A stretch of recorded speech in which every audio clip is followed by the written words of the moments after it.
You're live. Sorry, I had to move my phone to touch the buttons. All right, we're live, everyone. So We are? watch your mouth. Cool. Although it doesn't look like we are. Oh.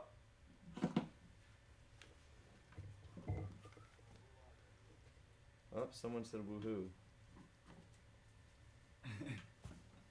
Sorry, I'm trying to make sure this phone's gonna work without Hello. literally exploding. Is this working? Is this working? I'm coming. Oh, how do I get this higher? Very confusing. Yeah, no, there I am. Look, see? It's a little... Oh, that's funny. No one's going to get what I'm talking about. That's funny. Yeah. All right. So we're just a few minutes away from getting started here. This is a going? new venture in Lawrence the Band world. This is an incredibly high-tech operation right now. I wish you could see what was happening. I do see people are commenting, though. Yeah. There's a huge delay. Yeah. Yeah, no, there's a delay. There's But a delay on That's YouTube what for that is. the FCC wants to make sure we don't curse. there is a little bit of delay on YouTube. But if you ask your questions, we will still try to answer them.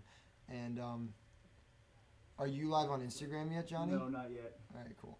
Well, while we're just waiting to get fully set up here, for anyone that doesn't know what you're currently looking at, we are going live on Instagram and YouTube right now to celebrate a slightly belated happy anniversary to our most recent album, Living Room. Living Room came out in September of 2018, and it's an album that we all really, really worked hard on. And But I also don't hear you. you don't hear me? Do you? I hear something. I hear me. All right, I wouldn't be. Yeah. Oh, we're gonna hear it because of the way it's set up. Yeah. Sumner hears me. All right. Sumner is our quality You hear it? It control sounds guy. good? Sumner's in the booth. Sumner's in the audio truck. Cool. All right. Well, anyway, before Jordan rudely interrupted me, what I was saying was that Living Room came out about a year ago. It's gonna be like Johnny went live on Instagram.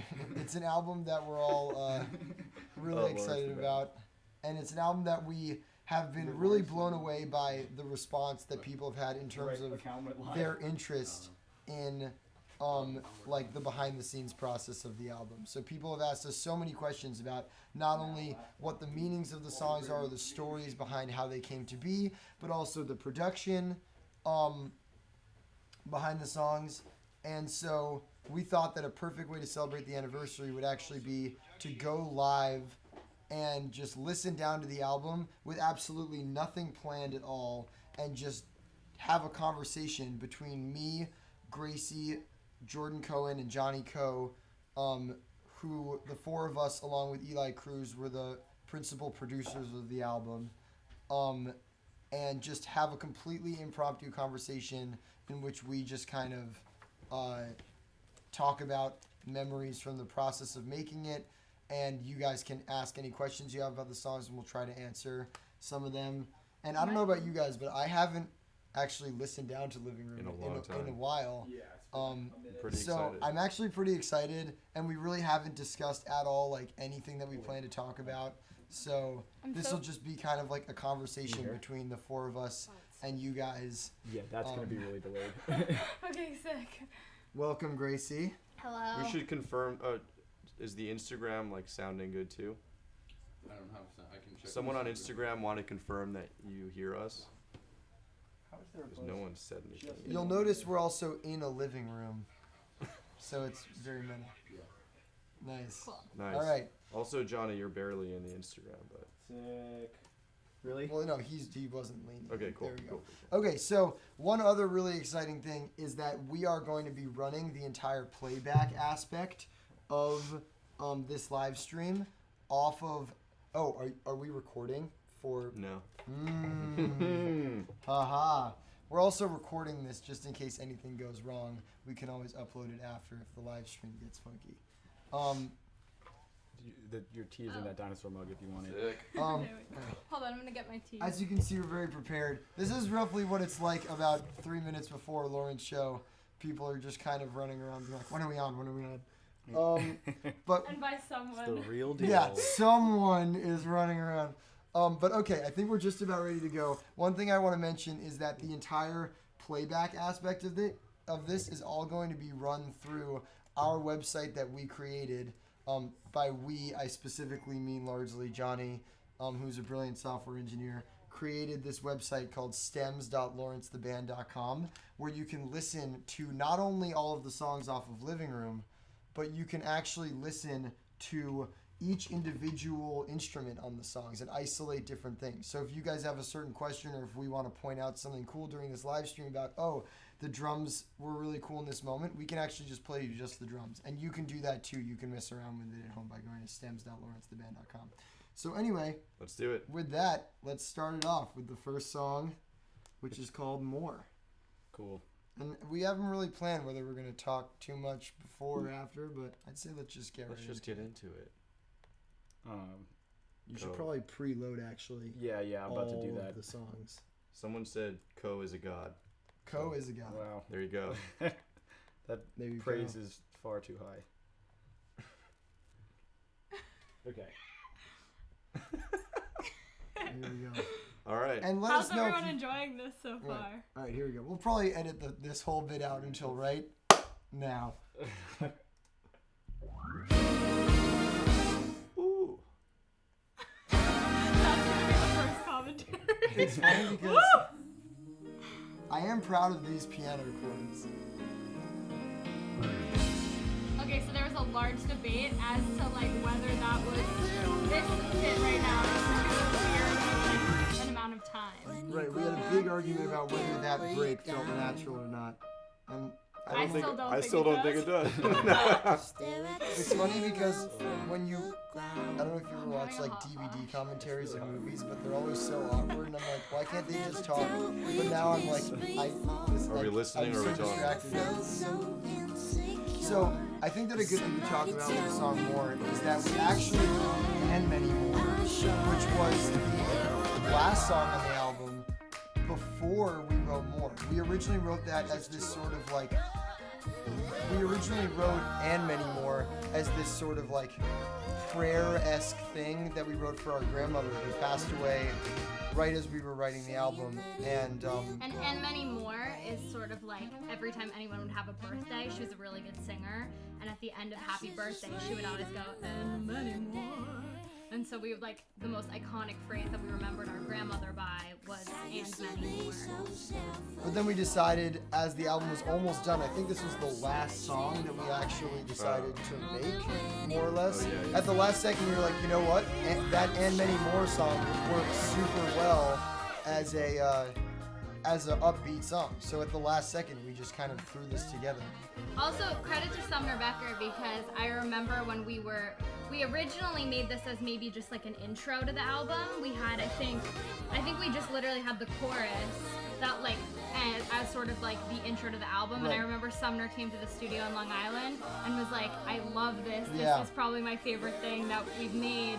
Like, this should be a full song. And that really, everyone was like so resistant to it just because we didn't want to have to like make a whole other That song. was really- We were like, oh, fuck, I also okay. remember that like we put little snippets of this up on Instagram story as we were doing it, and I distinctly remember it getting like a more insanely know. positive feedback, and we were like, damn, like I guess we should just make this into a full song rather than like an intro to the album. And then I think it's now the most highly streaming song on Living Room. So Yeah. thank you.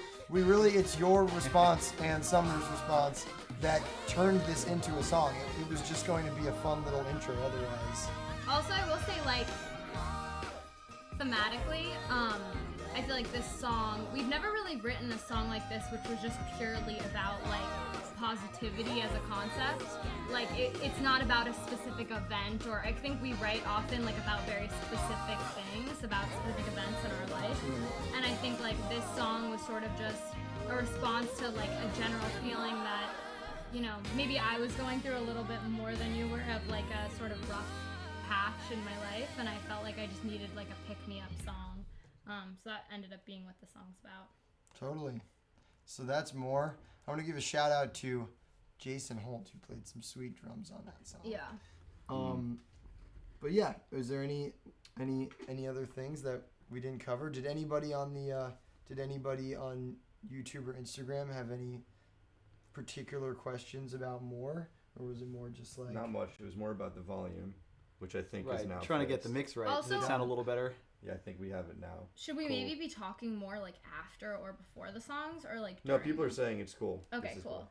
I think a cool production thing to note is that this is actually one of the only tracks that's exclusively live drums on it. Is that true? I don't think that's true. I think there's some. No, one thing that we were trying to do with Living Room overall was just combine like Sample live drums. and digital sounds in general, not just drums. So You I'd might be say thinking of the last song. almost every Right, single definitely the last song, song. almost every single song on the album has both digital and live drums layered on top of each other. Almost every single song has some combination of like Right, I guess synth, whoever you are. keyboards, and Jordan, live I keyboards. think this was a rare one because this is one of the few songs where we didn't really have sample drums going in before we did the drum Right. session. Right. We started with the live Right, drums. And then laid samples on top of that. Yeah. Also, the like demo vocals are the ones that like made the Right. the track. The That's like true. all the background vocals in the choruses There will be were the more. thing that we just made as the like proof of concept of like whether Yeah, this should that was be me and a- Gracie in like 45 seconds. Just Right. there will be more, there will be more, there will be more. Yeah, we like when we really want to get something done, we just like loop it and just go with whatever happened Yeah. for the harmonies. All right, so that was more kicking off the album. Why don't we move on to Friend or Enemy? Friend or Enemy was the very first song that we broke ground on at all. Jordan and I, one day, just kind of in Jordan's basement, built the basic groove that this song is all built on. And we were just kind of digging it as like a framework for the new kinds of sounds that we make on Living Room. And then once we got everyone else involved, that was sort of became one of like the blueprints for the whole Living Room sound in general. And I'm really proud of the lyrics in this song. I think that there's some kind of clever puns. We can Cool. get it going.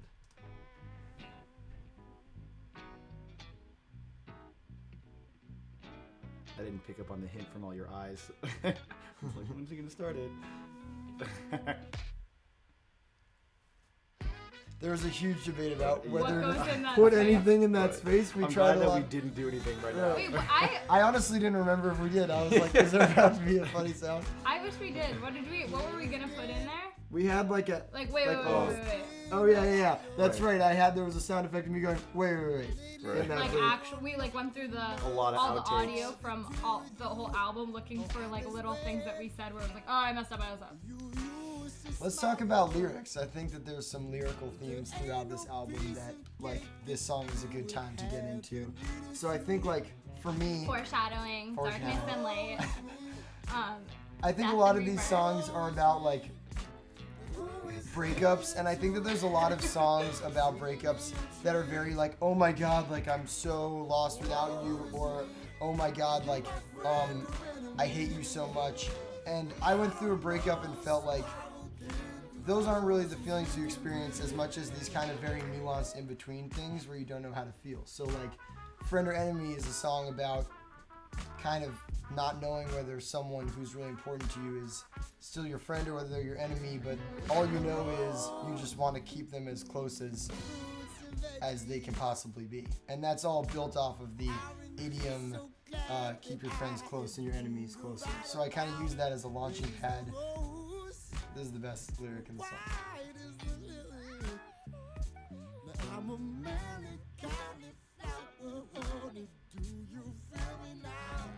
I don't know if I have time to unpack the full. Melancholy flower, honey, do you feel me now? So it's like melon, cauliflower, honeydew. It's a reference to a very old song of ours, from our first EP, Homesick, called Oranges, in which I write a whole song about fruit. And there's a whole story linking it to this, but That's such a cool moment. I forgot that we did the pitch down vocal on that Melancholy Flower line. yeah. Our new single that we're going to be Has coming a out with pitch soon down has a moment. similar moment. Is this the Also- only piano solo I Yeah, ever take? I was gonna in all say- original music? Iconic piano solo. It is, and I remember because it was one of the first times I was ever like, let's just jack the drive up on Yeah, the preamps totally. for this. It's gonna, yeah. And then we were stuck with that sound, but it worked. Key I have change. a, like- Is this also our first key change in Lawrence? Like Yep. history. I think so. Go with it. Right, well, that didn't make the album. Well, there's also that Wash Away one, but it's not really. We don't stay there, and we don't really do it live. So Right. Is that as high as I sing on the song? Maybe. Do you want to talk about your piano at I was all? gonna say I bought a really junky piano. Yeah, you can make this sound. The studio that we record at is my parents' basement. That I've just collected a ton of equipment throughout my whole life. One of the last purchases I made was this really crummy piano that I was almost embarrassed to have because it sounds so bad. But once we started recording Living Room and we were actually recording it, it doesn't sound good, but it sounds so cool. And this was actually one of the first real instances of us almost embracing the like old. Now we use it on everything. Now it's basically the only piano that we use. Which is funny because coming full circle, do we use it on the new song? Yeah. Yeah, Totally. totally. So I think coming full circle to how it's affected the new song is that we've had to re-record the vocals a few times because it's out of tune. Your piano's so Right, out the of piano tune is just that always I was out of like, tune. what key are we in? Totally. Like, I will say, I want to point out for all of you engineering purists out there, many of the elements in this song are just pitched up because we hadn't decided that we Oh, were going man. to do a key change coming out of the solo. So like all of those vocals that I'm doing at the end, I'm like, and all of the bass, like for the whole Right. portion after the key change is all just pitched up half a step. And it's fine. It's fine. We also didn't pitch the bass up for Right. months. We were listening to bass Yeah, that was that- actually a half step lower than it should have been, and no It one was cared. so subby that like Yeah, you it's just, so low end. No one I was really noticed it. I actually played the it was bass. also pretty low in the mix at that stage of Right. the game. I played the bass on this song and I did it super like palm muted where it was like hardly even Oh, this registering a note. Oh yeah, we put styrofoam Yeah, it's a packing classic like Motown. Motown thing to try and muffle your bass strings, and they would use like foam or like they would tie their strings up on the neck. Yeah. And I don't have any of those things, but all I had was packing peanuts, those little styrofoam peanuts. So it was like 3 a.m. Clyde and I were like, we should make this more Motown. And we're just sticking styrofoam peanuts That's on the track. in my bass, The and final that is the track. final bass sound. So But there you that's go. not the best cameo of a random item from Jordan's basement. No, on but the we'll track. get there. We'll get there later We'll get on. there. Foreshadowing. what? Which song? Did we get any good questions? Somebody did ask for any more specifics on the lyrics. Someone asked on YouTube for any specific story on the lyrics. Just to, I guess, a 20-second expansion is like, a relationship that I was in when the person that I was dating was away for several weeks. I wrote this song called Oranges that is kind of a fun and silly song about like fruit but also about other things, but we've kind of, it's like a silly song, and On Homesick. it was kind of a like became a funny joke that it was like, oh well, like if you leave for several weeks then I guess I'm just, all I have to write about is like random songs about fruit.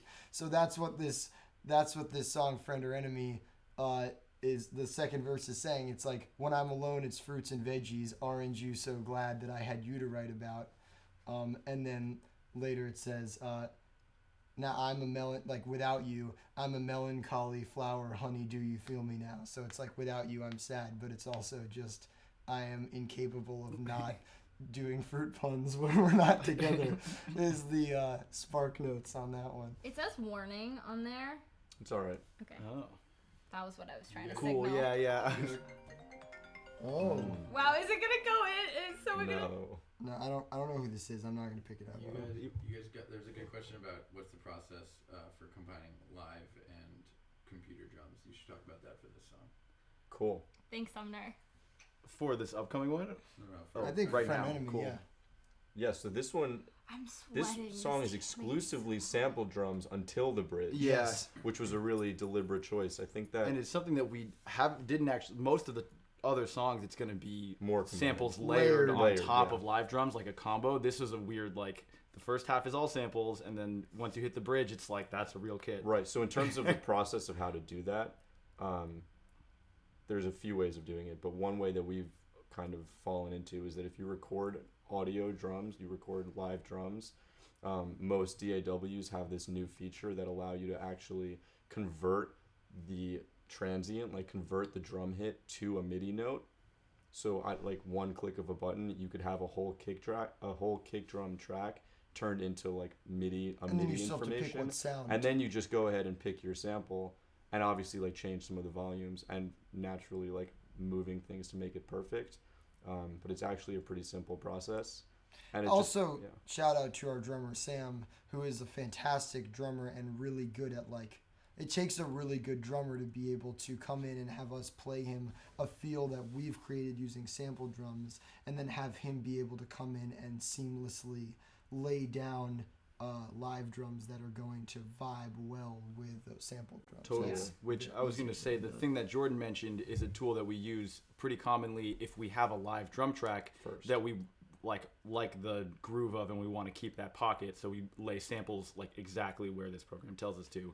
Versus sometimes we'll get the feel that we want in a sampled groove, and then bring Sam in and say, hey, can you like really Shout out lock to into Mike this? Irish, who did that a lot when we mixed breakfast. that Oh yeah, that was his thing. Yeah, He that's really turned me on to that. All right, should we move on to the next? Yeah, let's Yeah. get it. This is Whoever You Are, which is my favorite song on Living Room. I'm just gonna say. And that. our dad's favorite song on Living Room, right? Yeah, I think so. I'm going to wait to make that call for myself until we finish listening to all these. I've never heard these songs. Oh, God. This is another song that's similarly about like a nuanced in-between feeling when you are in a breakup, where it's like this idea of like, you know you want to be with somebody new, but you just don't know who that person is. Yeah. And you don't know if you're going to be able to recognize that person, maybe because you're hung up on the past, which is kind of what our new single Casualty is about. In a lot of ways, Casualty is like a sequel from a story perspective to Whoever You Are. I feel like one thing I would say about Whoever You Are is that it's structured like an essay. Like, I guess all songs kind of are, but like, since we have trouble writing like love songs because we're siblings, so we never want it to come off like romantic in the songs. This one's cool because we each have our own verse to talk about literally our own relationship experiences on the same topic. So I think that's kind of like a cool Yeah, thing rather that we try than to being do. like, this is my side of the story, this is your side of the story. It's Being like, let's this choose is a theme something and that we'll we both both go off agree on that on. theme. Yeah. So my verse here is about something completely different than Gracie's, but the common uniting theme is the reasons why we're insecure that we might not ever find the person that we're supposed to be with. And for me, my verse is because I'm hung up on the past. And that then I went and made an entire song of lyrics. We made an entire song of lyrics about my experience with that, and that became Casualty for the next. So.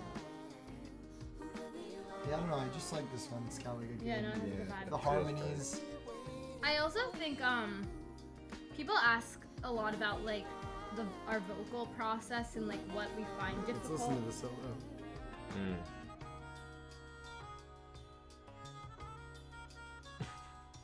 All right, you can keep talking. No. No, Please. Let's listen. Jordan and I composed the solo Yeah. with the help of Mark Langer, our Yeah. trumpet player, and then I played it on melodica. Also, fun fact, the drums on this track, or the live drum components of this track, were done in this basement. It's not in this room, but in the music room that is also in this basement. Hey, what were you saying? I feel like people ask a lot about the vocals, like what our process is and like how we choose, or maybe I something I consume myself a lot with is like how to choose the vocal tone for each song, because I think if you listen to the album fully, which we're about to do, there's like a ton of vocal variation.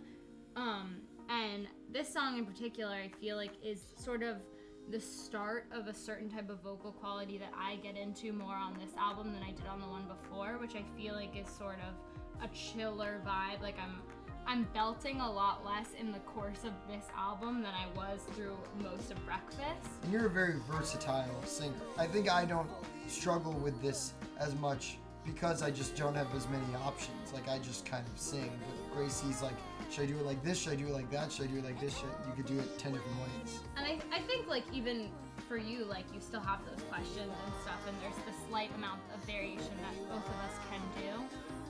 So this song for me represents sort of like the start of sort of a new kind of singing, or just a certain quality that I like to get into. A few questions. Is it a melodica on the solo? It is a melodica. It is in fact a melodica. We thought about trying to get a chromatic harmonica player like a la Stevie Wonder, Yeah. but then we just got lazy, and the melodica sounds great, so screw it. I think I'm experiencing menopause during this live stream. Really hot. It's really It's hot, really right? Yeah, I'm thinking I'm about very it. Woo! comfortable. I feel good. I feel like it's just because we're running a ton of like laptops and electronics all around us. Yeah, I'm gonna take off my sweatshirt between this song and the next. I'm trying to think if there's anything else to say about this song, but I think it's Someone said that they danced to this song with their girlfriend in the kitchen once. that's Wow, nice. that's cute. That's There like you go. I like that a lot. exactly what we were going for. And someone else said that it makes them cry sometimes. I That's kind of strive to have a actually- song that makes you cry every That's time. also No, what but we're I going think for. that that's exactly right for that song. You don't cry every time. You Right, listen to just every line. sometimes. I will say that like this song is a cool example of a song, and we have this on a lot of our songs where like we need to take things from the recording and convert them for the live and use it on different instruments. So like Jordan plays that melodica solo on tenor sax, and then Sumner plays that synth line that is going into the last chorus on alto sax. Like we're very committed to not using backing tracks, and so we force ourselves to make the recorded arrangements work really well for just the 8-piece band that we have and nothing else. Now I will try to take off my sweatshirt. Someone's praying for your glands, Gracie. Same, honestly. Someone else is in math class right now. If I, Great. Proud of you. Yeah. I hope you get an A on the test you're taking right now. yeah. All right, should we? Make a move. All right. We haven't played any stems. That's true. I don't know. If, I don't we'll think get there. We'll get Yeah. there. We'll know when the time's right. More Maybe. could have been a good. I feel like this song was the beginning of like a new Lawrence era. So some people when they make Okay, no one samples. agrees. No, I agree. Everyone I wants actually to murder what, me in what, this room. what you just said made me think of what I'm about to say, which is that when some people use samples, and by some people I mean almost everyone, and us starting after this song because this is so ridiculous, just like pick samples that they have from big samples bands. We actually walked around Jordan's basement Yeah. with a microphone, just hitting random, not drums necessarily, but People. just like things, people, Animals. doorknobs, because we just really wanted the drum sounds in the background of this To be weird. to Unique. be unique Unique. and sound kind of like bedroomy but poppy at the same time. I don't know if we were I successful. feel like we had the Right. most like super bare version of this demo for a really long time, and just kept trying to figure out what to add in because it's almost harder when you know you want to Totally. keep a song sparse. Like, yeah. Yeah, this was a hard Right. song to know when we were done. And these Yeah. are the vocals I did. This was like a one take Yeah. demo vocal. Yeah, this was Clyde, I remember working really hard on those drum samples, being like, wow, it's gonna be so cool that we're taking all these like random noises and making like a regular drum kit out of them. And I feel like listening back to it, I'm like, wow, I just made them sound like a normal Drums. kick and Yeah. stuff. yeah. Like, All right, it's cool They that just we sound know, like and now regular that all cross of stick. you Oh, know that's funny. that they're like these found sounds. But yeah, we could have totally done this without doing that. My Yeah. dad says that's where all those dings on the walls come from. He's not wrong.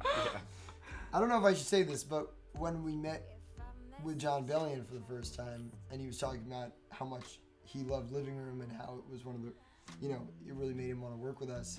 He specifically referenced this song as like having such a cool pocket and sound. And then I think he sort of offhandedly mentioned like, man, I wish I could have got my hands on like Yeah. that song. I could have totally like crushed the production on that. And I was like, Yeah, I we bet were all that's like, true. "Oh." Yeah, I was like, damn, I think I'm sure you're we did right. a pretty good job, but I just know that that's so true, and I kind of want to hear what that would have sounded like. yeah. But thankfully, we'll have a whole album for Right, you. we got plenty of those soon coming.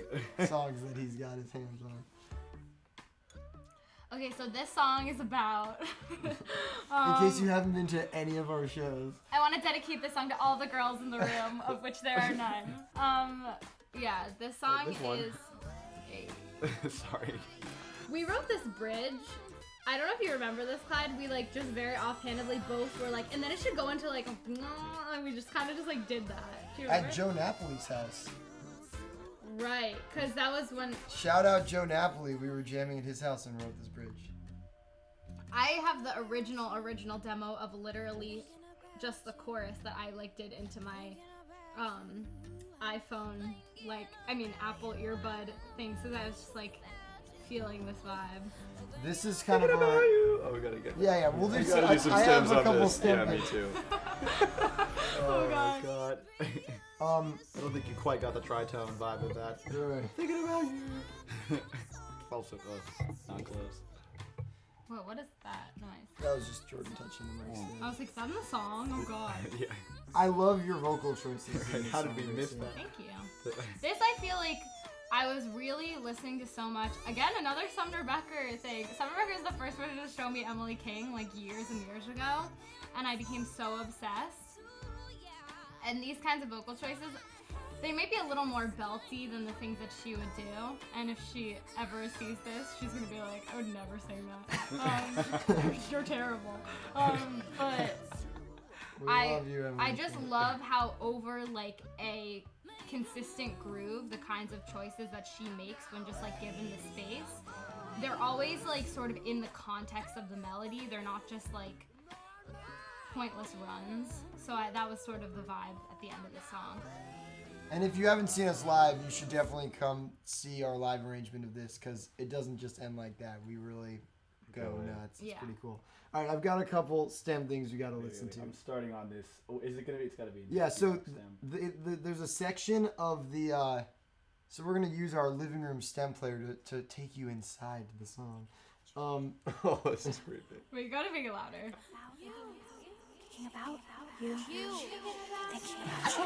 Love it.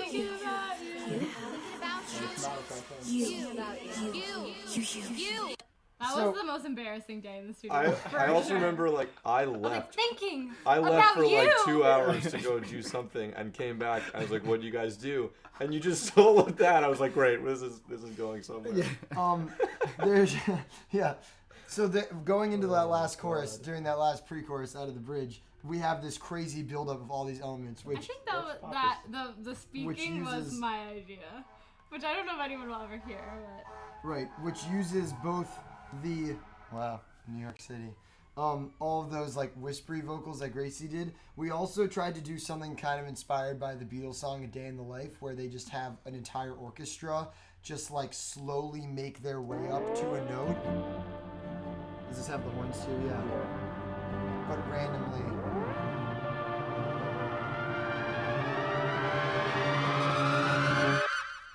Kind of cool. play it That's- with the. Shout out to With the Laura whispering. Wolf playing the cello on that, and our horn section, I plus think she just released our- the record.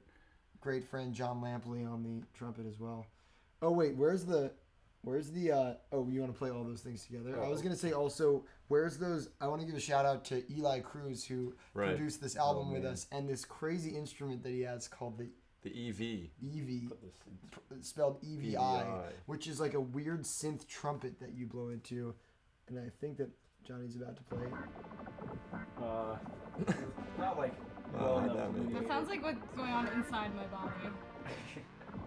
right now. I don't know where it is, but there's some cool stuff. Right, we didn't have enough stems on Right, this to to break separate out all all those of the things. little things. One thing I want to play is Maybe play some the keys. bridge. Play the bridge without Oh, the it's this. vocals. It's totally this. Oh yeah, That's so cool. that's literally Eli blowing into this thing. Really cool. So Yeah, cool. it's dope. Shout out Eli. If you're watching this, Eli, Come over. FaceTime in. Yeah. come on over. Just come. I know. We should text Yeah. Eli and see if he My wants. place is FaceTime not in. that far from your place. One other thing I want to play because it's one of the funniest comments that's ever been said about our album is play the bridge like just the drums maybe or just with no vocals. Our little brother Linus said that if our album was a DVD, that this would be the song that That's played on the so funny. DVD menu. Which is Sounds funny as a kid that grew up after the era of DVDs. But this would be on like the scene selection window while you like, We also had more shit in here that we took out, which I think was the most. which is such a funny call though. When he said that, I was like, I don't even know what to make of that. Yeah. But that is so funny. Anyway, feel free to explore the STEM website. And for the person that said you should have had that walk-up that's at the end of the live version in the recording, well, that's just your opinion, man. But you should. But we got to give you some incentive to come see right, the show. exactly. If you like it so much, Come see another There's show. also one other difference between the live That's a good point. and the recorded version of this song, and it was a pretty last minute change, right? This was like Yeah, totally. In Oh. mixing, in the mix. in the mix. Oh, This was I a think cla- I know what yeah. it is. Go do it. ahead, Johnny, hit it. Oh wait. You're talking about the Going into the into bridge. the Yeah, bridge. yeah. I was gonna try and not say that. Oh, that wasn't what I was thinking of. I can think of another. Yeah, no, I was. Yeah. We had it as the same way that we do it live, which is with this like horn intro moment. Yeah. There's That a, was. Do you remember how that moment happened? We just had a bunch of little vocal sample. Yeah. What? Just a pretty inappropriate comment. No. We had a bunch of like the like vocal samples that we kept moving around, and you were in one room and everyone else was in the other room, and I came in the room with you, and I was like, try to put. We just like kept trying a different array Yeah, of where the vocal like, just moments sliding go, stuff around and then we to figure tried out. that one in that moment. We were like, and then we played it for you guys, and everyone was like, maybe that's like kind of. It's such like a weird moment. The like. yeah, no, I liked it immediately, I think. I did not. Yeah, you I still don't. Yeah, no. That you're the most Really, likely. I like that moment. Jordan so definitely wins much. most likely to still To not be- like decisions that we made on the yeah. album. I really like that moment. I think it's like so cool because I it's think not like that- a big vocal moment. It's just like It's also because you're very nice about not getting your way. Yeah. I think like if we disagree about something, I'm usually kind of stubborn about Right, it, right. and then I get my way. And I don't then think you it's still bad. I continue just to think not like that it. it's worse than the Right. other way. But You guys can make your own. We're all before we move on to try. Oh, We're all wait. forgetting the most big change that we made to Yeah, the song. this at is the what I last thought minute. you were talking about. Well, there's a few more actually. Wait, what's the I biggest? feel like the biggest one is that we sped literally the whole song up, Yeah. Oh wow. There's that. and I had to. We did also, like, cut sped the up the verse in half stems. in a I way. had to like. cut a verse. I cut together because I don't know, for anyone who does a lot of audio stuff, like when you change the timing of something, like you get all these little artifacts. I spent a whole, like, not a whole day, but at least a couple hours going through all of the stems trying to edit out as many of these like warbly artifacts We literally that came from decided speeding up the song. at the last minute to make this entire song 3% faster, which was really annoying, but like it just needed to happen. Not Oh, the that. whole song is finished and mixed, and we want to speed it everything Yeah, up. but Right. I think it sounds fine. It's crazy that you Um, have to commit to the speed of a song before before you you do make it. anything. Yeah. What? Well, unless it's all in MIDI, but No one makes That's music not like how that. we Yeah. all right. Next song. Yeah. How are we doing time-wise? I feel like we're on a pace of we're probably generally on a 2 hour. Mm. I don't remember. Comment about the volume if it's weird, because I don't remember exactly where it was.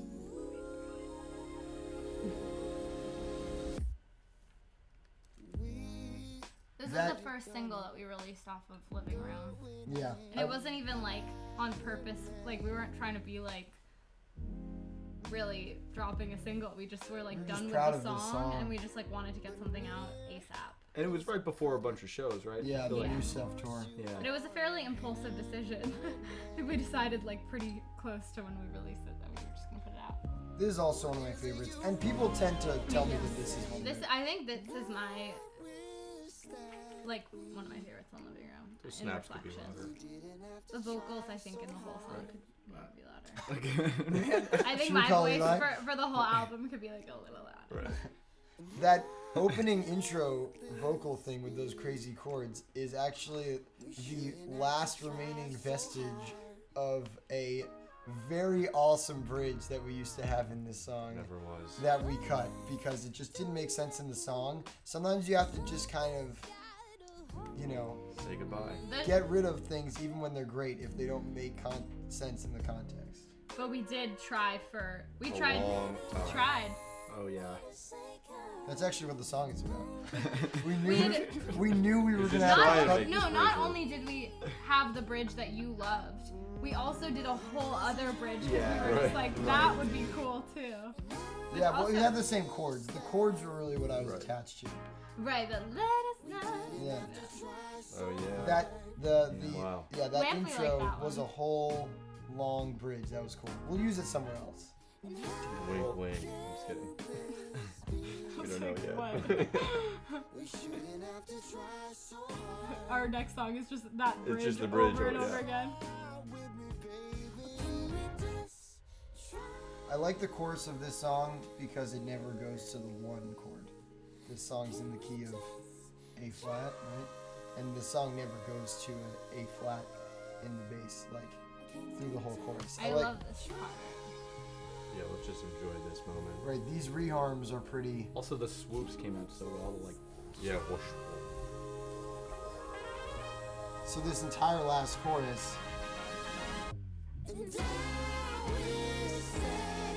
is the same melody, but over different chords each time, which is what's called a reharmonization.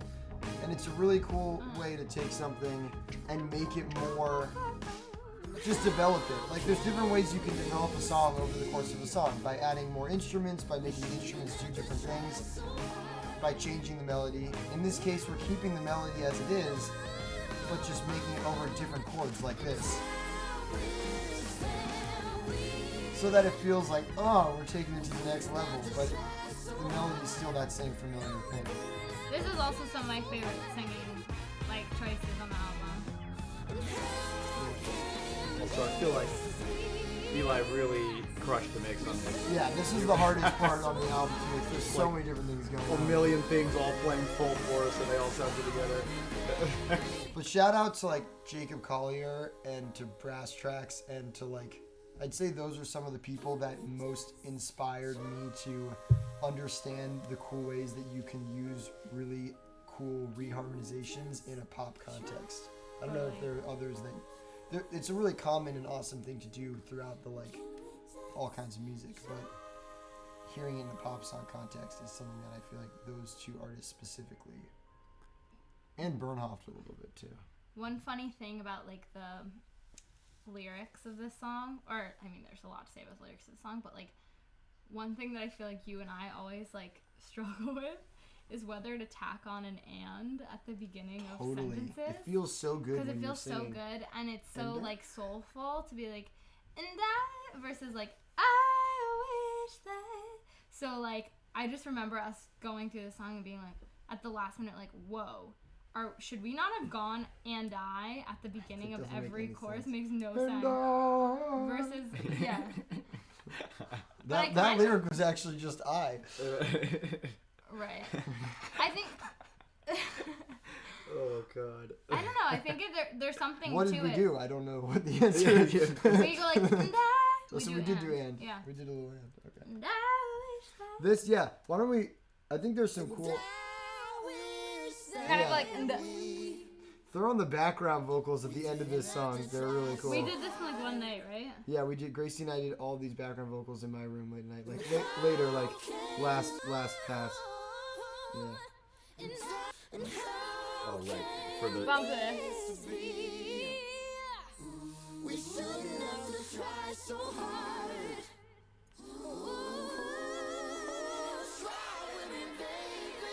You can't even hear them there, like that. Ah! Yeah, there's a lot going on. This last chorus has so many different things going on. Like just isolate like a random other set of things, like the bass and the synth and the drums are playing. I just remember this one, the thing that you want. I just figured to play it loud. All of the. Yeah. Epic. What was? You mean for this ending bit? Yeah, just What like else is just to happening? show, just to give a shout out to Eli. Just play like a random set of instruments, and just like there's so many different things going on at the same time, which is our fault. Like really, that's probably not how you're supposed to make music, but we just kept being so fun to like do different stuff.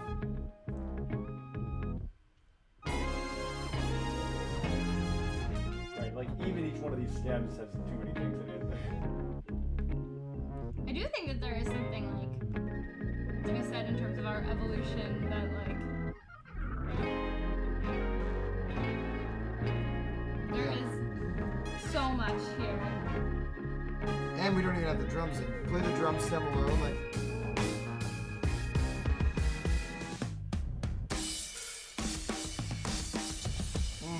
Sam Askin. The filter thing. So cool.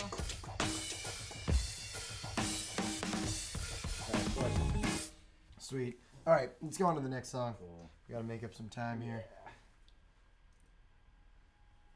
This is Linus Lawrence's entrance into the album. It's true.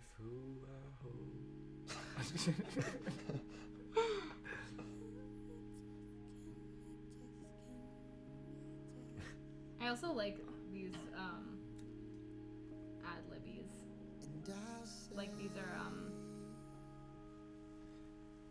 I love these kind of Such- vocal in the round things. It's very Beach Boys. That's a big part of me and Gracie's upbringing.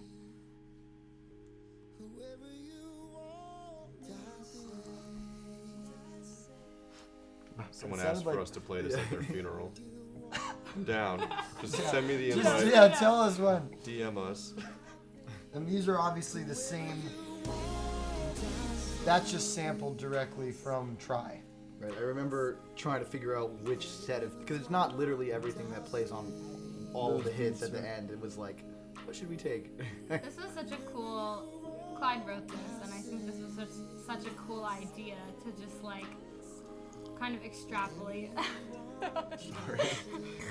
On Try. It's really hot. I just remember you playing this for me, and I thought it was so cool. It's one of my favorite things on the album. It's kind of just that same thing of like, Try is this really desperate song about like, can we just try to make this work? You know, I want to, I'm not sure if I want to, but like, why do we have to try so hard when it was once so easy? Foreshadowing to another song on this album. But then this song is like that feeling after you've tried so hard and you're just tired and you're like, screw it, I'll say whatever you want me to say, I'll be whoever you want me to be. And like, I don't even care. Like, I just want to try to make it work. And it's like almost more of just like a giving up kind of moment to end side A of the album. And shout out to Linus, who is speaking under this, including. I don't know if you should say it. I Maybe feel we like should. let We people might get go out. sued. Yeah, I guess actually, yeah, we won't say it. Yeah. Don't even Don't even play it. Oh.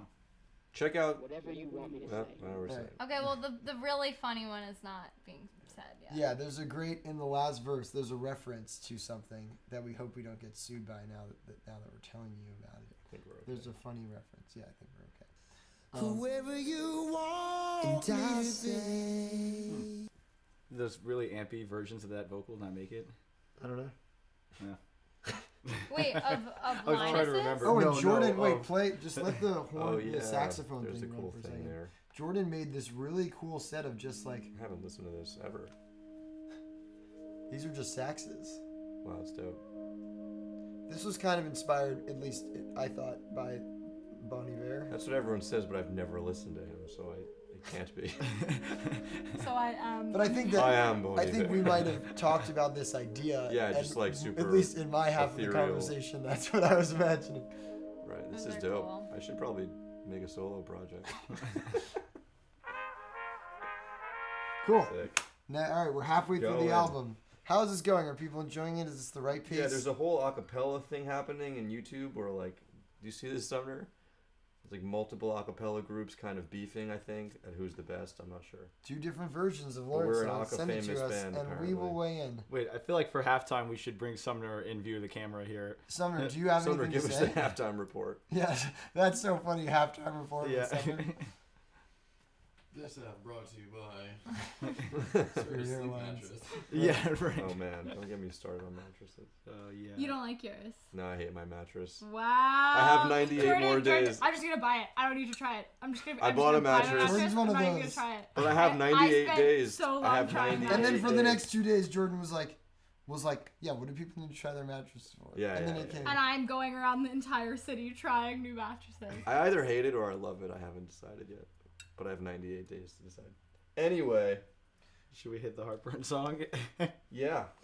I feel like you should maybe explain what you did for the chop thing before we hear it. Oh, But whatever. okay. This is a fan favorite, like, according to a very formal poll we did. Yeah, this is a thing that I had been messing around a lot in college, Where I would take I'd make a whole track, a whole, instrumental part of a track, and then kind of mix the elements the way I thought that they should fit into it, but then just cut all of the elements out except for the drums and take tiny snippets of them and try to make them as loud as possible, playing only for a split second to convey one melodic line.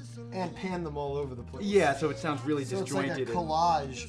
I literally we went around and played every instrument through the whole 4 measures. Yeah. Like there is a 4-measure version of every instrument playing that chorus, but then Johnny just did his thing with it. Yeah. It's pretty cool. And this was like important to us to try to find a way to like be super referential in an almost like overly referential way of this kind of 70s funk sound, even down to the use of like "it's gonna be alright" as like a hook, which is like nothing new.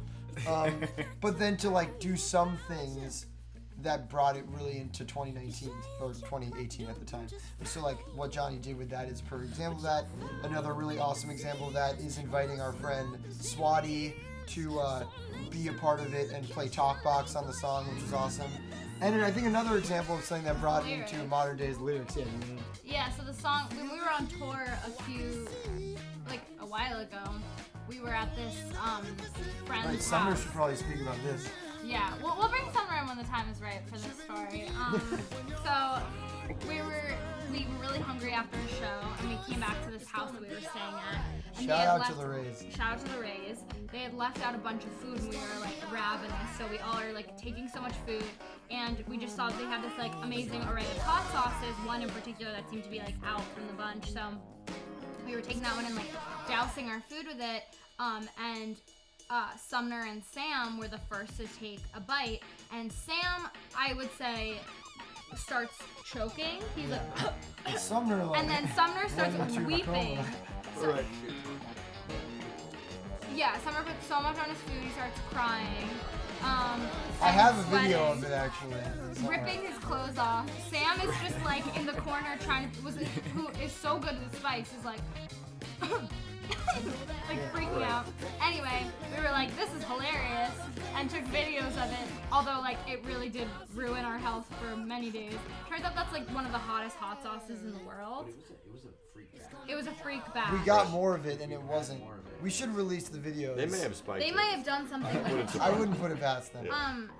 But it was like so crazy. Like I went like that to it, and my entire like mouth like caught on fire. It was really crazy. Anyway, we wrote a song about it, about how when you have too much hot sauce, what your reaction is. But also the lyrics work both about experiencing eating something too spicy, but they also work for like consoling a friend about heartbreak.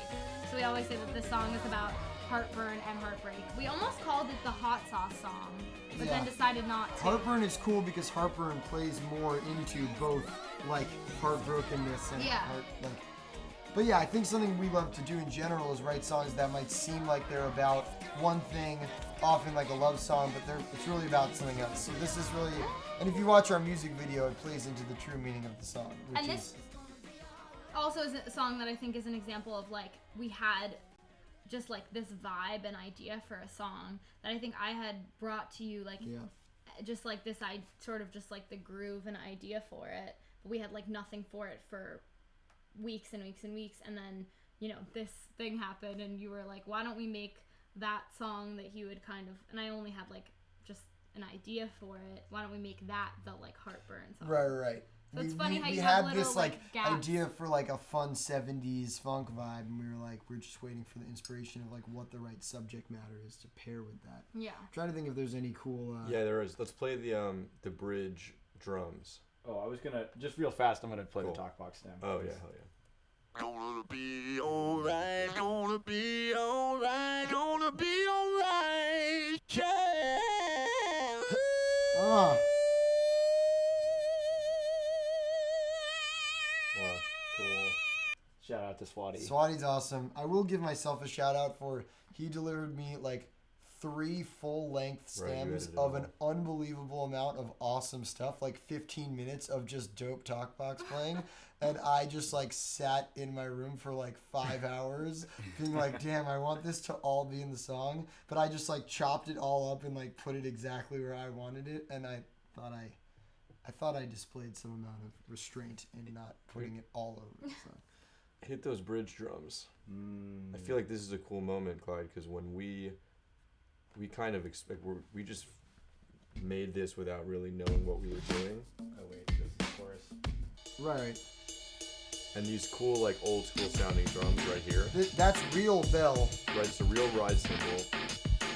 And the drums behind it are this cool technique that I saw John Bellion do in a video of him making drums. where he basically will take a full drum loop and chop it up so that he can play each individual sound with one like MIDI note. And Clyde and I just spent a couple hours trying to do that. Right. So we basically were trying to rip off John Yeah, this was a Bellion. total like let's rip off. I John wonder if Bellion. we've ever. I don't think we've actually shown him this and asked Right. whether he approves. Which is funny because I feel like this song of all the songs It's on our not album really is not John Bellion. very John Bellion-ish. Right. Well, not in its style, but No, I think I- in the. That moment Yeah, is yeah. sort of. Yeah. I'm just saying like the techniques can be applied. Another crazy Eli synth. In addition, we talked in Make a Move about the synth that you blow into. He has a synth that comes with a stylus. Like it's just a single like Where is that? one-dimensional thing, and you hold a stylus and you just. I missed it. That's me going. Wow, it's so good. Yeah. Play it again. Yeah. It's just the most like On the left here. something about it is so like the Peanuts, like and Snoopy. That's the literally parents just song. like there's no notes. It's just like from low to high, and you just like with a pencil looking thing, just like touch wherever, and it just makes that sound. And I was just like messing around with it.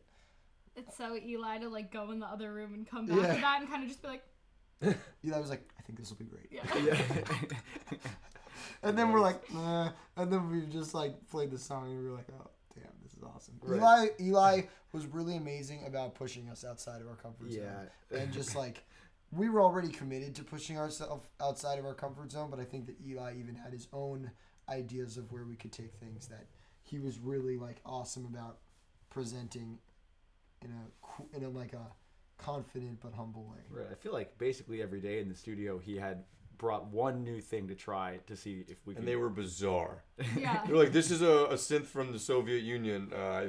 The government It's doesn't know all I out of have tune, this. but yeah. Well, we've already shout out a couple of the cool. many specific, cool, interesting contributions, and obviously, he also mixed the album. I think this is maybe my favorite song on the album. Yeah, that's what I was gonna say too. It is Really? called a stylophone, by the way. Someone in the comment section. knew. Wait, when you're saying this, were you talking about the one we're about to play or the one we just played? No, there's one that's about to play. Okay, me too. That's really quiet. Yeah, this song just is a little quiet.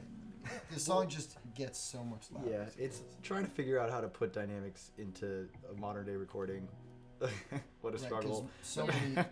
I think that one of our beefs with modern music is how often not dynamic it is, and I think that we try to make our songs really dynamic, but that can affect things.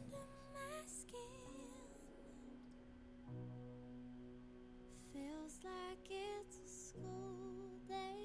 I think these opening pads came out well. Yeah, we had a big debate about how like piano-y to make Yeah. this. How like our Like- two references for this were kind of like Frank Ocean and Carole King, and it was like what middle ground do we find? Because when we play it like live, as in like not actually how we play it live now, but when we were writing it, I think we just always sat down at the piano and played it through like a Carole King or an Adele song or something like that. And I think we were just trying to figure out what the best way in a recording to convey it was. Also, another thanks to Eli moment. This was my first ever experience with bowed metal. Oh yeah, we're gonna have to show some stems. This was a real Eli and Cody Fitzgerald. And paper. Sorry. Yeah. Thank you, paper. Sorry. Thank you, paper. Thank you, Cody. Thank you, Paper. Cody Fitzgerald, who is the band leader of a group called Stolen Jars that we are very close with and love very much, and who collaborated with me and Lawrence on. Yikes. Can you, yeah, is there any kind of do Yeah. not disturb mode? Cody collaborated with me and with Lawrence. We did the music. Cody and I did the score, and we all did the songs for an upcoming Disney movie called Noel. But Cody helped out with the production on this song. This song was written a really long time ago. Chronologically, one of the first. Yeah, and it originally was called "We All Are Grown," and it was, and I think someone said like that song "Almost Grown," and I was like, oh, that's so much better. It should be like they like thought it was called "Almost Grown," and I was like, oh, That's like the so Seinfeld- much better than "We All Are Grown." That's like the Seinfeld. Shout out Seinfeld. That's like the Seinfeld Doris Dolores story. If you don't know what I'm talking about, look it up. Seinfeld Dolores. Similarly, a moment where they took inspiration from something that a fan thought, and then they just made it the reality. That's funny. So this solo that's about to come up Oh yeah. is a combination of so many different elements because we knew what the melody was, but we didn't know what we wanted to do. So what do we have here? Horn, We string, we have Yeah. this thing that we would sing into. yeah, like super affected vocals. I think the version of the flugel that we ended up using was one that we had pitch shifted up and down like a bunch of times, so it's Right. just like itself stacked in 2 octaves. But like, There was also like I played this weird synth guitar. yeah, that was cool. That was another Eli concoction. This portion of the album, from the quiet to the end, is my favorite part of the album. That's cool. It's also what I did like many I was school about projects to say. on. I remember for a school project. I literally just did this like outro as my school project before we had made it a song, and I had the assignment was to like do a little like musical biography of yourself. So I just used sounds in my college dorm room. Shout out to when I went to college for a year, and I just slammed my door, and it had this great noise. And we ended up using it on the real album. Yeah, Like, we I didn't found- originally use it, but I loved this demo that It's Grace such a had good done. sound for that. It also is like a pretty specific like metal door Yeah, vibe. it was really like, an aggressive door sound. Because we got a bunch of other door slams. Shout from out Jordan's East basement. Andrews. Yeah. Actually, it's Metcalf. Metcalf. Metcalf, very interesting. So like all the wood door slams were too like gentle and they kind of sounded like a drum. And this was very like Oh, that's so good. I forgot. Okay, you guys did not want those in for the longest Really? time. You definitely didn't. I wasn't You sure. guys both were not into those, and I was like so into those, and Linus was so into Wow, those. they're great. I like them. We're gonna There's some really cool stuff in this part. Oh, the pump organ. Oh, wow. Yeah, we really had You a played day. so many cool things in the end of this. Whoa. What? Yeah, no, it did the same thing for me a second ago, and But then it's still live. it's still live. You just have to like. get You back. might not. I wonder how long you can go You live. for. sure? Maybe my phone died. Or no, I plugged it in. Maybe my phone just went to sleep. What do you got, Sumner? How's the Which playback? one? Instagram? I don't see it. What are you wondering about? Instagram. I is see gone. us on Gracie's phone. You Oh. do? No. No, I don't. No, it's gone. Just try and. Yeah, okay. Oh, it's gone. Alright, we're gonna And it's reboot. gone. Reboot it. But you're still on with everything Let me else. move your money to a I want to make sure that it's still recording, like the recorded version. I don't even know what to check. No, it's paused for some We're reason. gonna just do a little making sure paused? everything's Yeah, it working. says wait. Ooh, This break reconnecting. brought to you by, It might just be a Wi-Fi thing. of which there is none for Oh, you. maybe it just was like you've been live for an hour and now you can't do it anymore. All right, I'm gonna play around with these. I'm gonna play around with these stems for a minute. This end of this song has Cool. some. Should I just end it and then go live again? Yeah. Because it's not letting me Uh, resume. That's happening. Sorry. I guess that's fine. I mean, they were already. Oh. Oh, should I share the story? Download it? I have so many options. I'd say, wait, share it and download it. Oh. Sam totally crushed this one. We'll download it later. Because Yeah, you don't want it. it just went away after Okay. I share. So we did share it. Check that connection. You are now live. This is so cool. We're back on Instagram, folks. Tech So- support is here. So this is another cool example of Sam just playing like crazy fills and like sounds to a pre-recorded track. We also have just some crazy synths in this part. Clyde, you want to trade headphones? Or we can, yeah. You can run the sticks. Let's just listen to this for a minute. I kind of made it loud.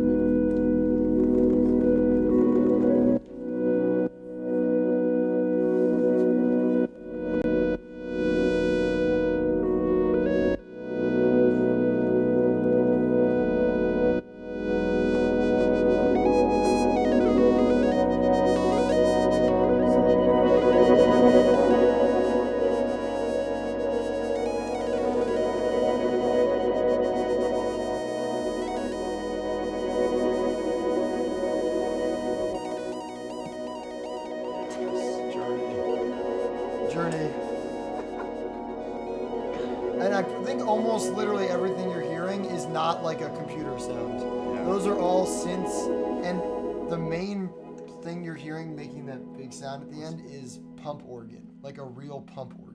Look up what that is. But it was The played in a pretty vocals, like the background vocals. weird way. Like Yeah, I was like, just that rattling you're hearing is the actual mic'd sound of my foot Right. fucking with, messing with a pump organ. you got delayed. Yeah. Right, they'll edit it out. Oh yeah, and I do this weird auto-tune vocal. I think what was the synth that you played on the end in that other stem? The Rogue? Something at Moog yeah, Rogue. Yeah, Rogue. Oh yeah, Moog Rogue. I love these background vocals. You can't even hear them that well on the phone, but That is amazing hashtag.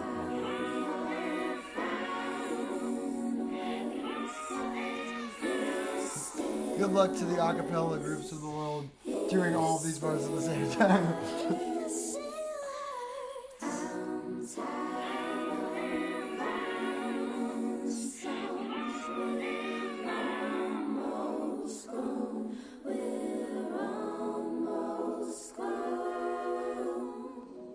also because it's different harmonies. This is a cool example. Sometimes Gracie and I do harmonies together. This is an example of one where I'm doing one set and then she's doing the stabs to kind of differentiate. All those background ones are like super auto-tuned me, and then the stabs are just Gracie. And those vocals are also from my, they're not actually the ones from the demo. But I remember Yeah. I did, that wasn't like a part of the song. Almost everything you just heard vocally was just something that Gracie literally sent me in a demo that she was making for a college class. And I was like, this is so awesome. Like, this was long before we made the album. Or it was, yeah. Anyway, on to the next. Yeah. Ooh, this is a fun one. Yeah. This is another fan fave. We tried pretty hard to make this intro sound like super vintagey. Yeah. A little Good Hurts Wow Control. Is that what you're Yeah, getting on this? a lot of good hurt stuff. This song is very New York to me, and that piano intro was sort of my little homage to New York State of Mind, the Billy Joel song. I think you can make it a little softer. Yeah, I was concerned. I immediately like this song. Like this one just really works for me. This one takes a little bit to It's learn. solid. I'm also very proud of the music video we made for this song. Shout out to Travis Pagosian and the rest of his gang for helping us make it. Yeah, If that you was a haven't seen crazy it, night. it was a crazy night where we literally just, and there was no tricks. We filmed for like 13 straight hours and then edited the video by just compressing it and speeding it up, and it's just one continuous take. It's so funny how like for various people in the band, that music video was like the hardest one we ever shot. I feel like that was like the easiest Yeah, it was, like, music just video that doing- we've ever shot. This song is very true to our lives. I was like, all the other music videos we shot have taken so much like thought and preparation.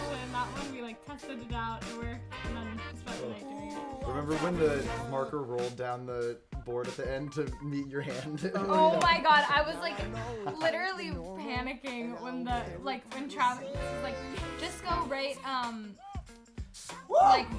John Lampley on the woo! good night. And I was like, oh fuck, like, what if I spell it wrong? Or like, Carl Lydon on the trombone on this song. Carl's playing all the trombone on the album. I feel like this song is a bit of a trombone vibe. The references for this song are very old school, very Stevie Wonder. If You Really Love Me is one of our favorite Stevie Wonder songs, and we listened to that song a lot when we were making this. Do you want to talk Yeah, I about? was gonna say, so again, the studio is just my parents' basement, so all the amenities are very much like what you'd find in a suburban home.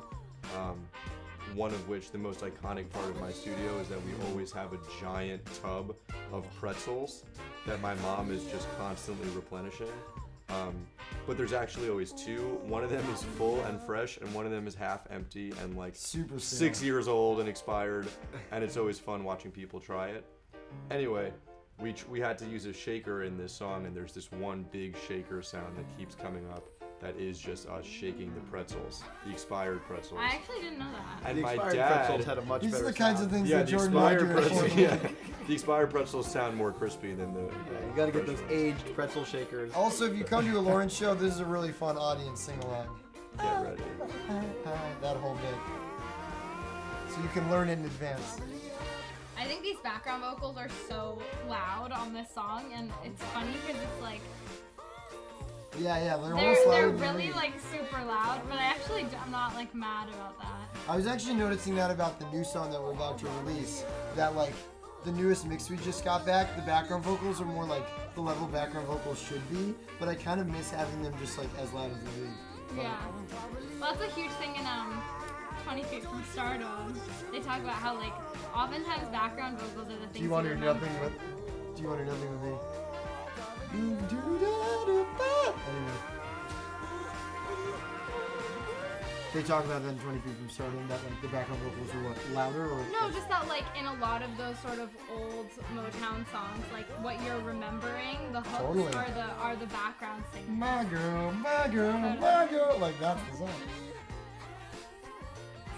A rare fade on this album. We only have a couple. Should we isolate the pretzel shaker? Yeah, let's find the pretzels. Let's do a quick pretzel shake. I actually didn't know about the pretzel shaker. Well, you're We about to slide that learn in. something. I eat those along all with- the time.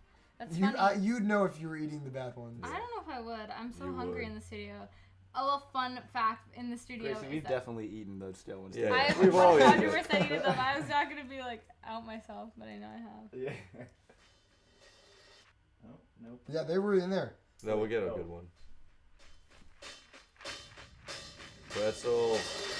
That's them with the hi hat. Funny. Also, play the guitars that you did in the bridge. Those are so cool. This is one of my. Oh, this Johnny guy. made these totally without any like. He just brought these in. Every once in a while, I'll just record a bunch of stuff here alone to see if I can come up with I think every once in a while random shit. is selling yourself short. You often do that. That's awesome. It's really cool. I feel like it's like a little too happy without knowing what the chords are. Right.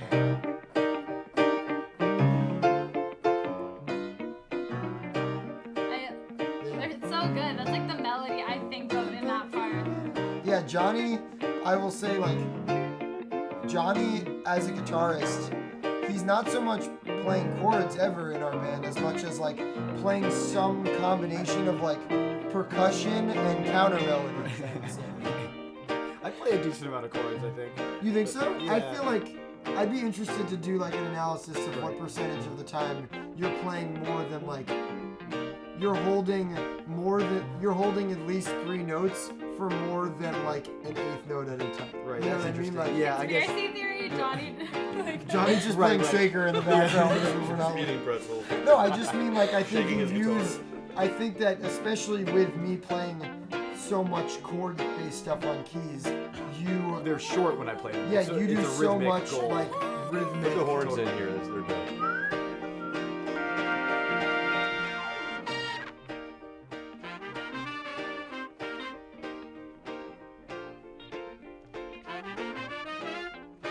Wait for it. Right, this is the best one. Nice. All right, we're done. Oh, we've got a little "Do you know him?" at the end of the vocal shout. All right, let's do it. What's next? We're in the home stretch. Too easy. I've gotten so many questions about what this song is about. My None of your business. Our little brother Linus somewhat moderates our Reddit page, which you should all check out. I think Just it's horrifying. Reddit that he bought /r/Lawrence the Fans. And apparently there's been a lot of questions about what the song is about. And I'm not going to go into the full story, but the basic gist is similarly, it's a song about a very specific, nuanced feeling that you could have in the course of a breakup, which is this idea of like, at one time it was so easy and effortless for us to be together and be happy. And then now, weirdly, it seemed bizarrely effortless and easy for us to kind of jump ship on this relationship and for us to drift apart. And like, how does that shift happen? How does someone where the inertia of things is bringing you closer together at some point make the inertia of things that like the easy thing to do is to drift apart? And there's a lot of like, to people that know me really well, I'm really proud of how like the lyrics to this both speak to that, hopefully on a way that people can relate to, but I will say that this song is very specific in how it's about a very personal, specific experience that I had, which I'm not going to share, but I'm proud of how it works on both of those levels for all of you listening and for the people that know me closest. I think I like it quite a lot. We played this originally as like a upbeat Elvis Costello Yeah. rock Yeah. song. Pop Right. punk, if you will. Yeah, The most it's pop true. punk song we've ever It's had. true, and I think that's another cool thing is like, when I wrote this song, it was the same lyrics, but I was like really angry kind of, and I envisioned it as like a song with a lot of intensity and anger, and so we played it like that. And then one day I was just feeling a new way about the actual situation, and I just sat down and played it like this and thought, that's more reflective of the way I now feel. Like these songs are real, kind of living markers of our moods, Yeah. and so when our moods change, the way we want to play the song can change. And luckily enough, my mood changed before we recorded this to the point where I was able to record it in the way that I felt about it then. I also think it's interesting, like, sometimes, you know, there is a circumstance where the song is better as the angry whatever or the whatever, and it's like you Even have when your moved mood past changed, that, yeah. and you're like, oh, you know what though, like This was a fun moment in this time. this song marks a moment in time, and so it will exist as such. But like, by the time the album comes out, or by the time I'm older or whatever, like, it might not always be a truthful representation of how I feel at every moment in my life. I also want to set the record straight about the lyric, I'm just an A-side for a B-side kind of girl. Some people have thought that that lyric means like, I'm better than you, you're like a B person and I'm an A person. That's not what that means at all. It's more like, I'm kind of your main squeeze, I'm your main guy right now. But maybe, I thought it.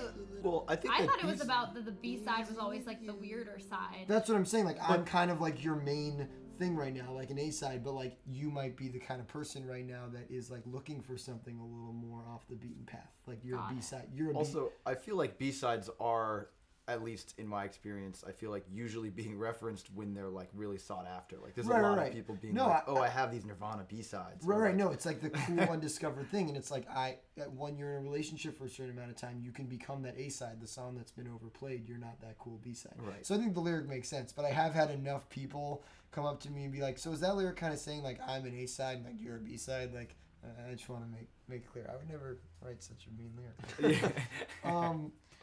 Should we like? I wonder- Wait, it'd be- I'm confused because just is pull the out a next guitar song and- the last song? uh, Where's Limbo? Next. No, Limbo's next. Yeah, Limbo is next. Trying This to site think is if there's messed up. anything else that's cool about this song. It, play it's the organ. listed right. It just this is oh. wrong. I gotta Play fix the the organ site. stem I was for like, 1 is second. Limbo not on the album? The organ stem is really cool on this. People ask us all the time whether we use real What or a fake huge organ. oversight. People Just made this whole ask song us about whether it we off the use record. real or fake organ all the time. We use a combination. There's certain things you can do on real organ that you can't do on fake, and one of them is this, which is literally this entire organ part is just one note, but through changing the drawbars, we're able to make that note add all these octaves and harmonics. Like Go farther in. So cool. this is all just literally the entire time just holding one note. There's no like effects or plugins being done to this. Another song where it's like it's so hard to know what to add because when you want to keep something there, like choosing the right elements is like a very difficult thing. Also, shout out to Johnny and Jordan and Eli for the fact that we actually recorded the piano of this song on its own, and it's out of time. Right. We didn't record it. We thought about having me sing while playing, but I wasn't able to get the performance that I wanted. I wanted to sing this song standing up, and I was obviously going to play the piano sitting down. So we recorded the piano out of time. It's not to a click track. And then I did my best to sing, but we wanted the piano to really conform Wow. to the singing. Whoa. Oh, sorry. This is I just with my foot touched your headphone cable and it probably crackled. Is it? In? I can't hear anything. Sick.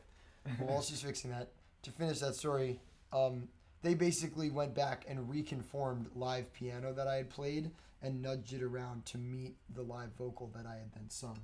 And that was a really cool thing. One other thing is, I think this is a song, like Too Easy is a good example of us being on every song that the other person sings lead on. Doesn't mean you. Yeah. And I think it's difficult because we always want the other person to be like represented in some way on the song, and like maybe there will come a day when we don't do that, but like I think for now we always try to have the other person in the song in some way, and this was like a hard example of trying to figure out what exactly to do, like how to be incorporated, but we knew that that hook riff, like the whoa whoa, would be in there somehow, and like I don't think I was originally going to be Interestingly, the person. you start the song, which is rare. Yeah, and I it's think that's rare. That might be the only example of a song where one person is the sole lead singer, but the other person's vocals start the song. So I think that's like a cool example of like I never envisioned necessarily having something to do with this song, like, Right. but it's a cool way to have it, and I think a song that's coming up soon, not the next single, but another song, is a good example of the reverse, yeah. where it's like a me-led song, and we're trying to figure out in this exact moment how to incorporate Totally. you in a way. I think one cool production thing, just for all the aspiring mixers out there, is I think Eli did a really cool thing on this song where he threw just like a huge reverb throw just on one specific moment of the song. Sometimes people wonder like how much reverb should I have on the vocal, whatever. You don't need to have it be consistent throughout. Like, so if you were to listen to like, listen from like there to just the lead vocal, like the lead vocal has a Right now. a somewhat normal amount of reverb. Yeah, it's all just a little too easy with you right now. But then right here you're gonna hear, Yeah, it's all just a oh no, it's the next one. too easy Yeah. with you This right next line now. at the very end, a huge extra amount of reverb just comes Yeah, on it's for 1 second. all just a little too easy with you right It's cool. now. And it's all And when you just a listen to little it just alone, like it's glaringly obvious and kind of sticks out like a sore thumb. But in the context of the track, it works great. And that's something that John Bellion's taught us a lot about also. That's kind of like a thing in the world of vocal production that I think we didn't necessarily, and I think a lot of people aren't that familiar with. But it's a really cool trick to just have kind of reverb or delay throws just on specific key moments of the vocal. Anyway. Let's get Limbo going. Although I just want one last thing to throw in there. I remember the day that we did your lead vocal because we figured out we had to get your like TV screen working so that we could play. You could watch the waveforms and try to sing something that was like close and workable to like where the piano hits were going to be. Which is a process I'm now super familiar with from like all the film scoring Right. work I've been doing on this Disney movie. So much of that is not to a click, and it's just me trying to like play piano to like picture even or like whatever. So this song was written because we kept trying to make an upbeat banger. We felt like the song had too many mid-tempo songs. The album. Yeah, the album had too many mid-tempo songs. And just for like weeks, we just kept trying to write the banger. And I remember I went home from the studio, and I do find that like as someone who's not an amazing piano player, that it's easier for me to write alone sometimes, like just even like small sections, and then bring those sections to other people, because I feel like in the room with other people who are good players, even though they're great listeners, like for me to just like sit down at a piano isn't necessarily the way that I'm gonna write the song the fastest in a room with other people. So when I went home, I remember I just made this like short little demo of of this part, which is considered, I think, the pre-chorus.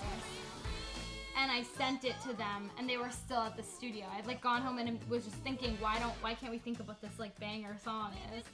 And I just sent that much to them, and it was different chords too. But then we kind of like ran with it and just Yeah. did kind of our own.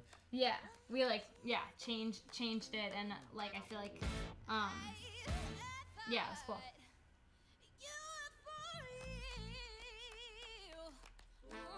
This is a really fun one live. I think that this is one of the most fun ones live. Yeah. The horns are awesome. We get the whole audience Oh clapping. wow, the double here from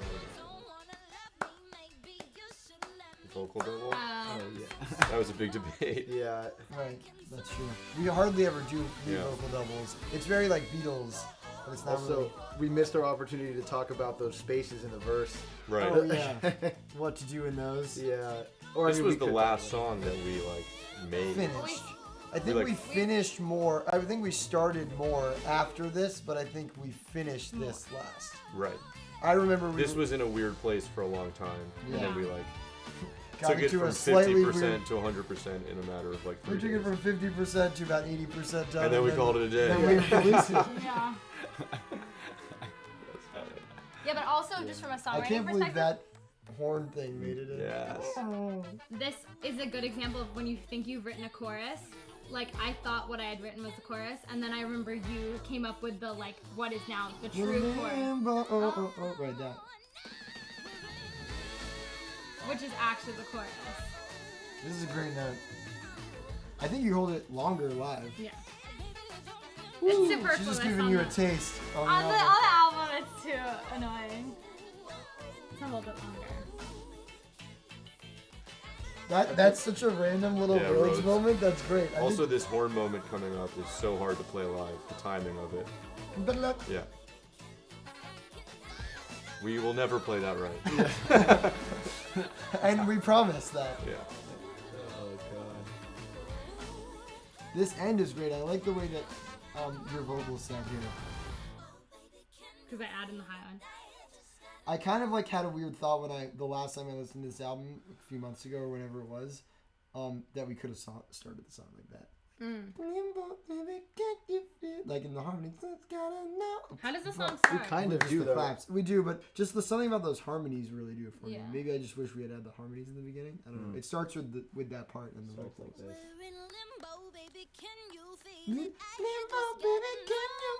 Also, Like maybe such June, a I don't specific vocal thing. I remember I recorded all the vocals, and they go, "Limbo, baby, can you feel it? I just gotta know." Like I fell, Right. and I remember we were like done with the vocals. I think it was Jordan and I who did the vocals that day, and you came back and were like, "Should it drop?" Like, Right. I think there's certain things as a vocalist that you just do, like I just wasn't thinking about it, so instead instinctively. of being No, no, or I should be, go no. up. Right. Stay on the note. And so live, literally have never sung it like it's on the recording. Like I you never. go. I go, Limbo, baby, can you feel it? I just gotta know. I never drop. Oh, that's good. I know, but And I'm that- saying but on the recording, I It do does drop. Oh, got it. Yeah, I think it's better the way you do it live. Let's hit the next one. Yeah. All right. This next song is long, Oh boy. and that's okay. I have to pee. Well, The pee break song. we're gonna see how much you need to pee in 7 minutes. This is the longest song In we've ever 15 made seconds. by a lot, and that is kind of the intention. This, like, as you've probably tracked, a lot of the songs, especially the ones that are predominantly sung by me, are tracking sort of all these different feelings about a breakup. And I have no feelings, so the songs that are predominantly me are just fun. They're about my life as a robot.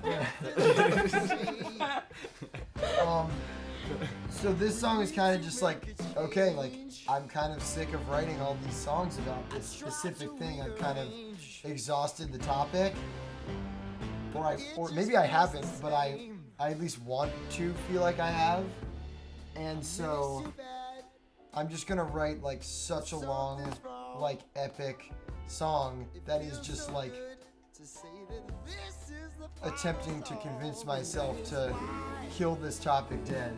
But I think I'm trying to convey some amount of dissonance about that in the lyrics. In the second verse there's some where I re-reference lyrics from Friend or Enemy, or there's certain things I say where it maybe hints that the narrator, being my character, is like, maybe I don't want to stop writing songs about this topic. We recorded this fully live. Yeah. This is the only song that's just like fully live. I mean, we did some Some of the editing. ad-libby stuff is like, Yeah, but we had a giant band, 4-piece horn section, Swati on the organ, both Johnny and Peter Enriquez on the guitar. I remember, I think that when we tracked it, it was just basically click and those. Woo, woo. Right, those I stayed from the demo. pre-recorded those. Yeah. Yeah. This is a great film. Yeah, shout out to some of the other special guests that played on the album. We didn't say this in Try, but the guitar in Try, in addition to Johnny, a lot of the lead playing is a combination of Peter Enriquez, who's a frequent collaborator of ours, Alex Graff, who's another frequent collaborator of ours, and Austin Brown from Hablo Brown. I literally just gave all of them a chance to play lead on the song and loved different things from each of their takes and just put them all throughout. I don't even know if I would or if they would remember who was who in the final recording. I think They're all in there. there was also a couple lines I think that are composite. Right. Nobody played them. Right, like I was like the first half of this phrase was cool from Peter, and then Yeah. I'm literally gonna pee and be back before that song. Yeah, that sounds doable. Which I do you just like dropped on the little ledger? paper thing that goes into your tea into the tea. that's it.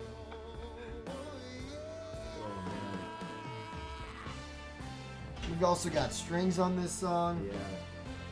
This is a pretty epic thing. This is another example of like reharmonization in a way. Like this is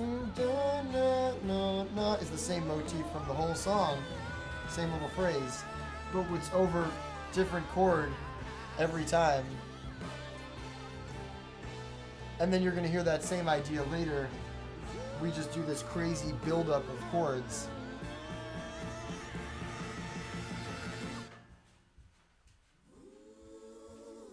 That's a cool break. Yeah. This song has 2 pianos on it, right? 2 pianos, 2 organs. One of the pianos was an overdub, one of the organs was an overdub.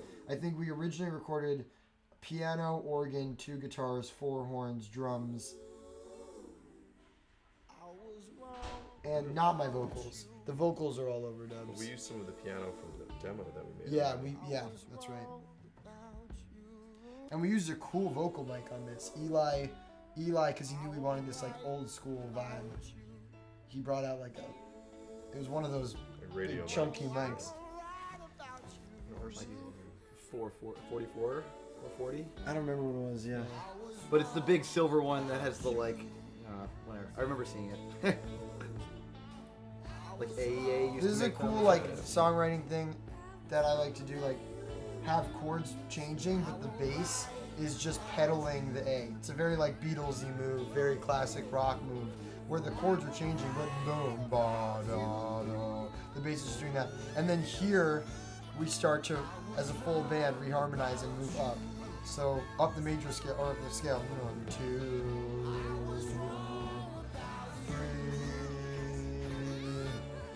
3, 4, 4 sharp, 5. She's back from the bathroom. Yeah, with plenty of time left on the song, too. 6, and then another 6. We've got another 2 minutes left. So flat 7, 7, 1. So literally that entire big buildup is just from a root movement perspective, just literally straight up through the major scale, including the sharp 4 and the flat 7. So kind of like a blues scale.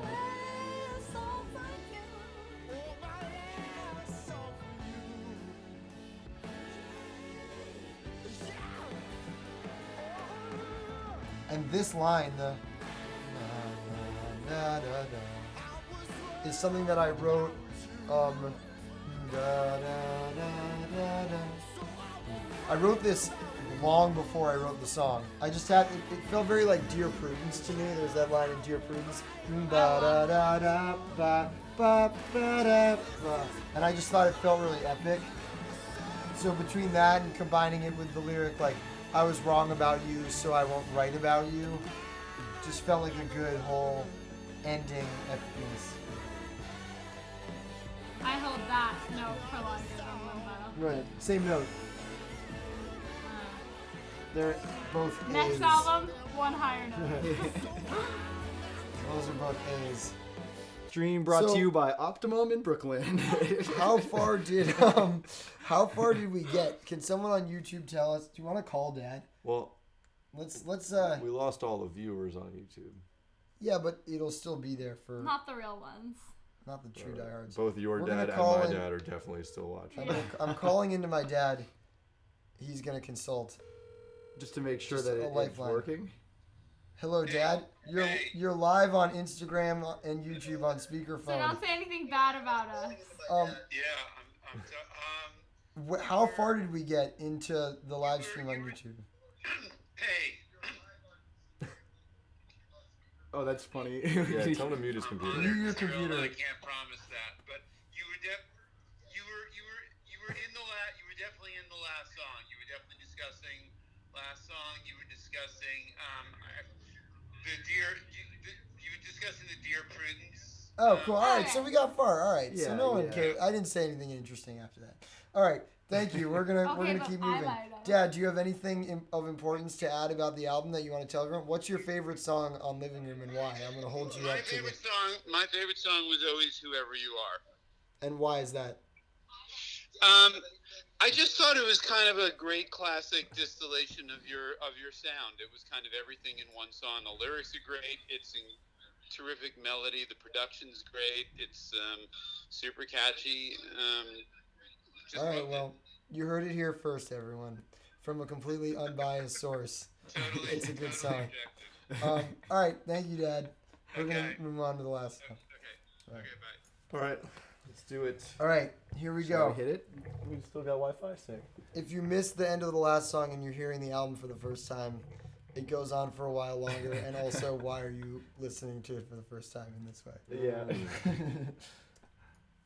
So we talked about it over an hour ago when we were talking about More, but this is actually one of the first things we wrote for the album before More. We wrote this for our grandma Anne, who passed away while we were writing the album, and the entire album is dedicated to her. If you have a copy of it on vinyl, pull up a vinyl copy, Johnny, or on CD. Then Oh man, people are getting here for rehearsal. oh, that's Or is cool. that Sumner locked out? I'll get it after I bring this to you. Sumner's got it. It looks so good. This is the vinyl. I should put that We're up. actually pretty psyched about how it came out. And on the back, you can see it says, on the track list, it says for Grandma Anne. She used to say "and many more" a lot. And so this song was for her. And we ended up making More, the first song from the album, inspired by this song, not the other way around. Michael Karsh arriving in the 11th hour. And by that I mean second hour. Mischief, Facebook.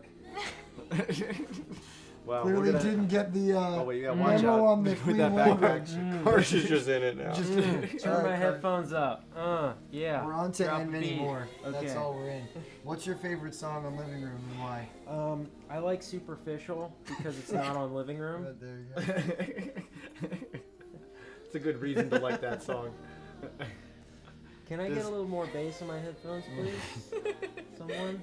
Johnny? Here, you can hear. One Can you cool- cut We're that? having such a pleasant conversation. No, don't mind me. Don't mind me. One cool thing about this song is that my entire family, not just me and Gracie, but our brother and parents are singing on it. Should we embarrass them and play just the Mom's the gonna family? be so upset if you do that. Let's do it. Play just the family stem. Well, let it finish, I guess. That's how we've been doing Fun it. fact, the Linda stem is actually, it's how I go to sleep every night. That's My- not fun my at all. roommate That's Alex actually just got home. horrifying. She just lulls me into a deep slumber. He'll be embarrassed if.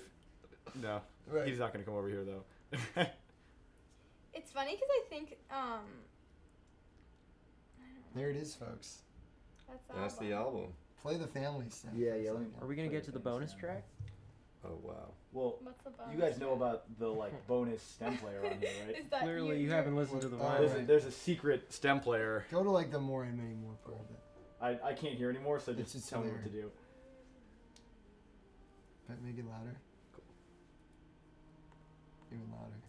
It's pretty soft. We buried it. Let's be real. Alright, maybe I do need headphones. 'cause Here. Now I can't yet.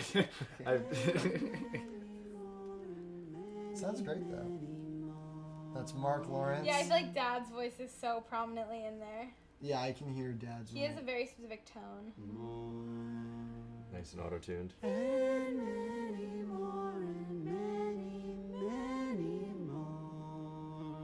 You Sounds might great. recognize him from the phone earlier. Right. I think that a cool way to end this live stream is to remind everybody that we have a bunch of dates, tour dates in the fall coming up this month. Check out our website. And 2 very exciting announcements that we are making for the first time right now. We're going to be announcing the upcoming dates. If you look at our tour poster, you might see a fat question mark where it says Spring 2020. We're going to be announcing those spring dates very, very, very, very soon. And then the other announcement is that we're going to be coming out with a single very, very, very soon. And those are the announcements. Should we? Both announcements of announcements, Right. which is great. Just a quick thing to mention about this track. Yeah. Wow, Quick thing to that mention was about awesome. this track. We actually, Eli mixed this track twice. One time, that is true. very like affected and ethereal, like really going in hard, and one time a little safer, like a little not cleaner and drier, but like more straight ahead. And the final version of it, yeah, is we just have them playing on top of each other, And like, composited them. yeah, and like at different amounts in different points of the song. Exactly what but they teach you in school. If you're feeling like you really want to tear through our STEM site, there's a secret link to just the super affected versions that I'm going to pull up and play for you, but you're not going to be able to see how to get there. So we like combined both of those versions. Yeah, because he mixed in Very, analog. very Strawberry Fields. Right. Save Well, it it's for the not. book. It's not like one and then the other.